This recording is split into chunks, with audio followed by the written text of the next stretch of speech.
Chapter 181, Different State. Klein didn't hurry to dispel the wall of spirituality when he returned to his room. Instead, he expertly took out a candle infused with sandalwood and placed it in the middle of his desk. He then followed the steps for the ritual, lighting up the candle with his spirituality and scattering essences, extract, and herb powder herbs symbolizing good luck and mystery. He saw the flame alternate between being dull and bright as he took in the fragrance of peace and harmony. Klein took 2 steps back and looked at the candle on the table. He then shouted in the language of the giants, "I." After a pause, he switched to Hermes, "I summon in my name." The fool that doesn't belong to this era, the mysterious ruler above the gray fog, the king of yellow and black who wields good luck. At that moment, the flickering flame fused itself with the harmonious scent to form an illusory vortex, a vortex that manically absorbed the spirituality. After Klein finished reciting the incantations, the vortex stabilized to become a palm-sized circle of grayish-white fog. After observing the fog, Klein took 4 steps counterclockwise without hesitation. He returned to the world above the fog, and as he expected, he saw ripples of light spreading from his high-back chair, accentuating the mysterious aura of the weird symbol, the pupil-less eye and partially contorted lines, on his chair. He took in a deep breath and calmed his soul down using cogitation before extending his hand toward the target. At that moment, he heard the incantations that he had just recited. He saw the surging spirituality and the rippling light fuse to form an illusory door. Compared to the previous time, the door was now completely formed and was etched full of mysterious patterns.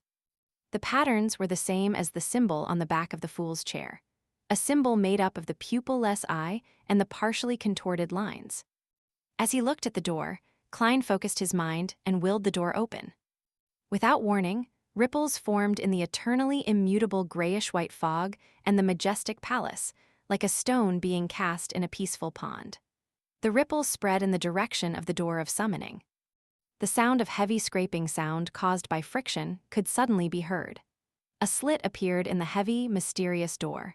Beyond it, one could faintly see an immensely dark world, filled with countless indescribable, transparent figures. There were also streaks of different colors, lustrous splendor that harbored infinite knowledge. At that moment, Klein felt an unimaginable, irresistible attractive force coming from beyond the door. He couldn't help but get pulled towards it. "Damn, are you not giving me the choice?" Just as he had that alarming thought, his body went through the slit and vanished into the darkness behind the door. The dizzying, maniacal roars gradually died down. Klein finally came to his senses. He saw a young man in front of him. The man was wearing an old shirt, had black hair, brown eyes, and average-looking facial features. The man had an average build, was a little skinny, but his frame seemed to hide considerable power. He also had the obvious demeanor of a scholar. "That me?" Klein wasn't a stranger to scenes like this. He encountered something like this every time he looked in the mirror. He nodded indiscernibly and surveyed his surroundings. He saw his bed with a white bedsheet draped over it. He saw his half-top hat, tuxedo, and black trench coat hanging on his clothes rack. He saw a bookshelf with quite a number of books, his neat table that only had 1 candle on it. He saw the candle flame emitting a grayish-white glow. And now, he was floating in front of the palm-sized circle of grayish-white fog. So, have I really summoned myself? It feels a little like an out-of-body experience, but there's also something a little different. Klein looked at the physical body belonging to him, toward his blank, vacant eyes, and slipped into deep thought. But he could finally confirm one thing.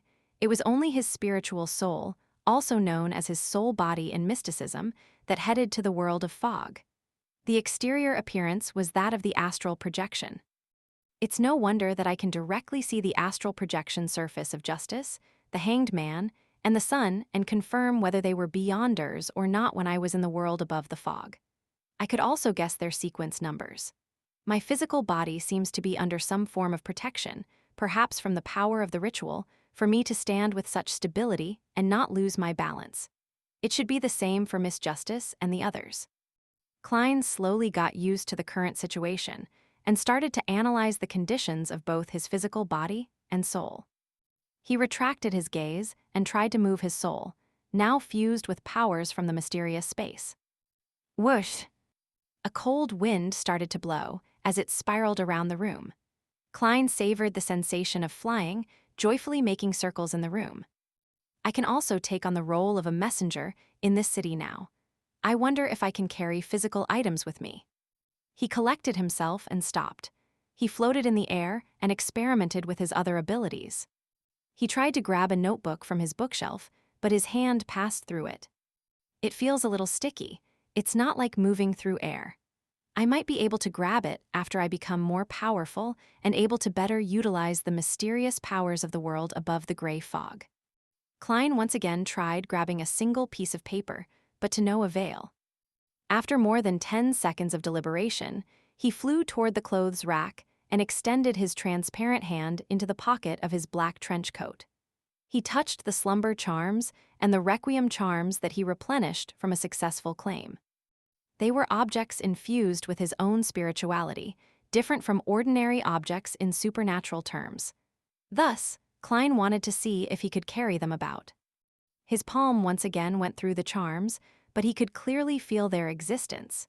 He felt the intertwining of spirituality, but he didn't have enough strength to pick them up. Of course, another explanation was that there wasn't enough spirituality within the charms to achieve a strong resonance with his current state. The spirituality isn't strong enough, Klein thought as he moved towards the other pocket.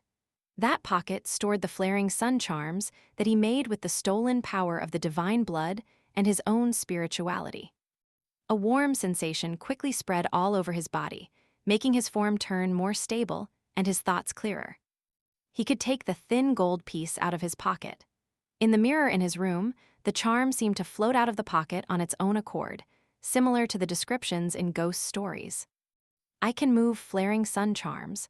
I can also create sound using my spirituality, so I do have certain abilities in this state.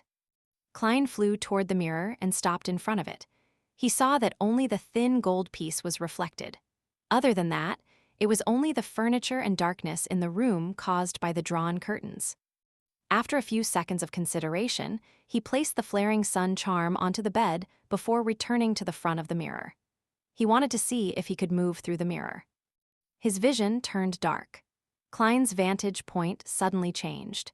He saw the room that was reflected in the mirror, the furniture that was accentuated by the weak sources of light. It made him feel as though he was hiding in an obscure corner, peeping into a tiny portion of the room.